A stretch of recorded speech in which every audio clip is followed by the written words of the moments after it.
एही राशि व्यक्तिविशेष भूल रे भी गोड़े बांधंतु नहीं कला सूता आसी पारे महाविपत्ति। एवं गोटे बड़ फैशन हो गलानी गोड़े कला सूता बांधिबा। झियो माने गोड़े बांधुछंती कला सूता, किंतु मन रखंतु एही दुई राशि व्यक्ति केबे भी गोड़े कला सूता पिंधंतु नहीं। सेमानंकर भल हेबा परिवर्ते खराब होई थाए। नजर दोष दूर करबा पई गोड़े कला फीता बांधंती, किंतु एबे बहु झियो निजर फैशन पई कला फीता बांधुछंती।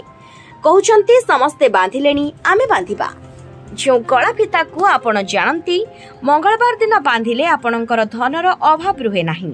शनिवार दिन बांधिले आपणकर शनिंकर केबे खराब प्रभाव पड़ेनी।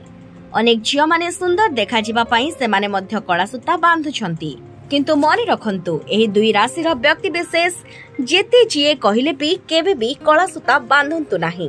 प्रथम राशि होछि आपणकर बिछा राशि, काहेकि ना बिछा राशि स्वामी होउछंती मंगल। मंगल प्रभाव रो आपण खुशी रे रुहंती। जदि आपणकर मंगल खराब रहिछि ताहाले आपण केबे भी खुशी रे रहि परिबेनी। मंगलंकर केबे भी कला रंग पसंद नुहे, सेथि पई आपण कला फीता बांधंतु नाही। आपण देखिबे आपण झड़ी जिबे। आस्ते आस्ते कला सूता बांधिबा परे लाल रंग जेहेतु मंगलंकर अति प्रिय आपण नाली फीता बांधि पारिबे। जदि बिछा राशि व्यक्ति कला फीता बांधिबे दुख और दारिद्रता आसिबो। द्वितीय मेष राशि व्यक्ति विशेष गोड़े कला फीता बांधंतु नाही, काहेकि ना तांकर स्वामी होउछंती मंगल। सेमानंकर शुभ रंग हेउछि नाली। कला केबे भी मंगलंकर प्रिय नुहे, सेथिपाई मेष राशि व्यक्ति माने केबे भी कला सूता को बांधंतु नाही। तेणु मेष और बिछा राशि व्यक्ति माने केबे भी कला फीता बांधंतु नाही, नचेत दुख और कष्ट भोगिबाकू पड़िबो।